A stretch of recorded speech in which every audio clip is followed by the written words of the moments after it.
Saam met my in die ateljee vanoggend is JP Smith en Jaco Pretorius. Nou, hulle is albei van die veilingswinkel en ons praat 'n bietjie en fokus op Suid-Afrika se wildsbedryf wat tog so floreerend is. Manne, baie welkom hier by Grootplaas. Dankie baie. Jaco, ek dink as ons bietjie 'n groter oorsig net kan gee, Suid-Afrika se wildsbedryf op die oomblik in 2025. Wat is die vooruitsigte vir 2025, maar ook die paar maande wat verby is? Hoe lyk dinge? Baie dankie weer eens vir die geleentheid om bietjie te kan deel wat ons beleef as wildswinkel en in die bedryf en wat ons sien in die vooruitsigte. So ek dink daar's 'n redelik goeie reënval gewees oor die meeste dele van die land wat definitief die gemoedere lig, goeie oeste wat op pad is. Ek dink die bedryf het meer bekostigbaar geraak vir 'n groter gedeelte van die mark wat kan deelneem aan die bedryf oor die afgelope paar jaar en ons het baie goeie groei gehad as mens vat oor die laaste 3 jaar wat 'n konstante groei is en nuwe deelnemers in die mark omdat dit meer bekostigbaar is. So ek dink die vooruitsigte in terme van aanbieding, die kwaliteit aanbieding word net regtig merkwaardig. Dit is ongelooflik wat in die mark kom. Wat definitief obviously die vraag dan stimuleer. Ek dink net met ons strategiese vennote uit 'n jagsbedryf ook uit is daar so 'n baie groot aanvraag wat definitief die mark stimuleer. So ja, ons veilingkalender is vol. Die veilings wat verby is lyk baie positief. So nee, ons is opgewonde vir wat voor lê. Was daar 'n sekere tyd wat julle die opwaartse kurwe agtergekom het dat dinge nou bietjie besigger gaan en weer aan die vloei is veral na COVID-19? Ja, ek dink die hele mark is so 'n bietjie geskit. Ons weet waar die wildsbedryf van afgekom het, op 'n stadium waar die vraag en die aanbod heeltemal teen mekaar amper gewerk het en die aanbod min was en die vraag baie hoog was, waar pryse, ek wil sê, verskriklik hoog was en wat op die einde, ek dink, meer markverwant gevestig op intrinsieke waarde, wat JP heel moontlik bietjie later oor sal praat. Wat ek dink die mark op 'n goeie plek geplaas het waar mense regtig jou somme kan maak, waar die kommersiële mark sin maak, die stoetbedryf maak sin. So ek sou sê daai groei het definitief op 'n stadium van post-COVID afgekom. En soos wat ons sê die toetreding van nuwe mense in die mark, dis wat ons wil stimuleer. Ons wil mense aanmoedig om deel te neem in die bedryf en regtig die waarde te kan sien om te kan boer met stoetkwaliteit wild. Ja, dit is geweldig belangrik vir 'n land soos Suid-Afrika met sy trots daarop, né? Met sy wildsbedryf. Ek is nogal nuuskierig, wat dryf die vraag op die oomblik in die mark en meer belangrik, is dit 'n gesonde ding wat die mark dryf? Ja, dankie vir die geleentheid weer eens van ons kant af. Die ding wat die vraag dryf op die oomblik is dit Suid-Afrikaners en hulle jagkultuur, want hierdie diere gaan op die eindverbruiker is die jagbedryf. En dan het ons goeie opname uit die buiteland uit van kliënte wat inkom, wat natuurlik baie stimulerend is as gevolg van die buitelandse valuta wat dit inbring. En as die vraag is of dit gesond is, die aanbod en die vraag balanseer goed op die oomblik. Natuurlik word dit bestuur, dit word opgeneem. So ek dink die bedryf is baie gesond as jy kyk in terme van die hoeveelheid ouens wat inkom, die stimulasie van die bedryf uit buitelandse valuta uit en Suid-Afrikaners wat eintlik hierdie bedryf gedraai het deur die COVID-19 en daai kultuur weer gehervestig het. So in my opinie is dit 'n baie gesonde bedryf gekom. Jy praat nou so van Suid-Afrika se jagkultuur. Hoe lyk daai prentjie? Wie is ons jagters? So ek dink ons jagters is verskeie groepe mense, maar waarskynlik die grootste gedeelte daarvan is Afrikaners se kultuur waarmee groot geword het en ons werk hard om ander kulture deel te maak van die proses. Maar dis maar gesinne en gesinne wat dit geniet en dit word 'n familieding en weet die ouens spandeer 'n klomp geld en tyd om hierdie kwaliteit tyd saam met hulle kinders en hulle vrouens te spandeer en 'n ondervinding daarvan te maak. Ja, dit is so. As mens kyk na die wildbedryf se totale bydrae tot Suid-Afrika se ekonomie. Ek dink mens weet te min. Hoe lyk daai bedrag? Hoe lyk daai bydrae? Die bydrae wat die bedryf gelewer het in 2023 is die syfers wat uitgekom het einde verlede jaar. Is hier rondom 17 biljoen rand. Tot die beste van my kennis het landbou omtrent 170 biljoen rand bygedra. dis 10% van landbou se bydrae aan die ekonomie. Ja. So dis definitief iets wat ernstig opgeneem moet word. En ek dink die rede daarvoor is baie van ons grond in Suid-Afrika is marginale gronde.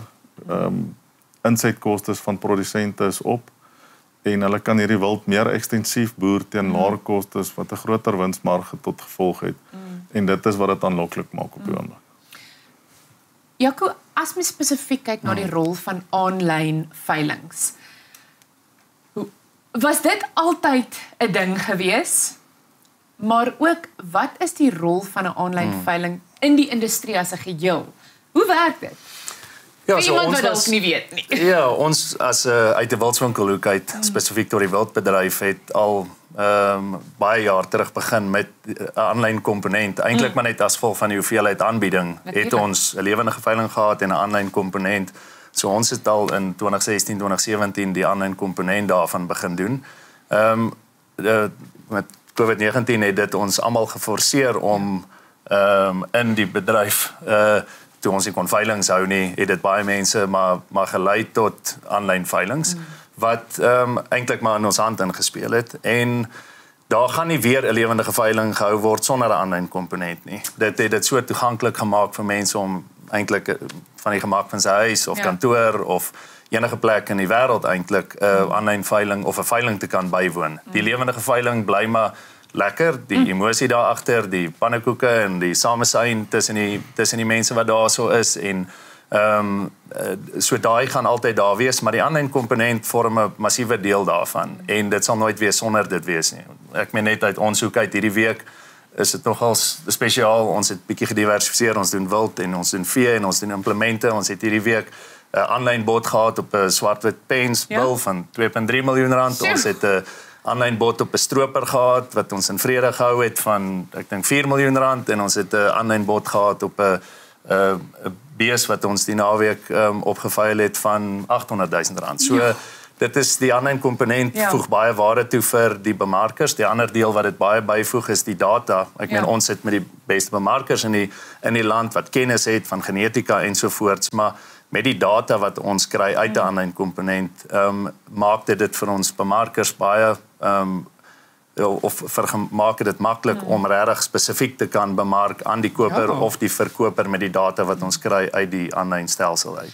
As mens nou kyk na aanlyn veiling en 'n in-lewe veiling. Op die einde van die dag, albei soos jy nou sê, is so verskillend, maar op die einde van die dag bly dit 'n besigheidstransaksie. Verstaan ek dit reg? Is dit hoe die mense, die boere dit sien ook? Ja, op die einde, ek meen die transaksie bly 100% dieselfde. Dit maak net die toeganklikheid daarvan makliker, so die boer wat in die saal sit en het aanvanklik maar bietjie frustreerd geraak met 'n skerm wat vir jou sê daar's ons iemand wat maar ek meen hulle het so vertroud geraak daarmee en vertrou die stelsel. Ons doen 'n volledige audit op die persoon wat aanlyn deelneem en ons maak seker dat dit 'n geldige transaksie is wat plaasvind. Ek wil graag weet, as ons kyk na uitdagings in die industrie op die oomblik. Dis 'n lewendige industrie, maar uitdagings is altyd daar. Wat sal jy sê is daai groot struikelblokke wat die wildsbedryf in Suid-Afrika in die gesig staar? Sherry, ek dink die ooglopende grootste uitdaging op die oomblik is die regulering op verskillende vlakke, nasionale vlak en provinsiale vlak. Daar's permitstelsels in plek, die verskywing van diere dra permitte. Ek dink is alles goed wat oorkom kan word en redelik maklik oorkom kan word. Ek dink ons het nodig om nouer saam te werk met departemente en die produsent. En gelukkig is daar inisiatiewe soos Wildbedryf Suid-Afrika wat die Buffalo Company ondersteun om buffelpermitte byvoorbeeld meer toeganklik en makliker te maak vir industrie. So regulering op hierdie stadium is een van die challenges, maar ek dink dis alles goed wat maklik oorkombaar is en ek dink ouens moenie dit as 'n negatiewe ding sien nie. Daar's 'n klomp belangstellendes in die industrie wat moeite gaan doen om dit makliker te maak. JP, hoekom is dit vir Suid-Afrikaners so lekker om te jag? En as ons ook kyk spesifiek na die debat rondom jag. Dis een van die goed, daar's altyd mense wat vir en mense wat teen is. Hoe benader julle daai debat?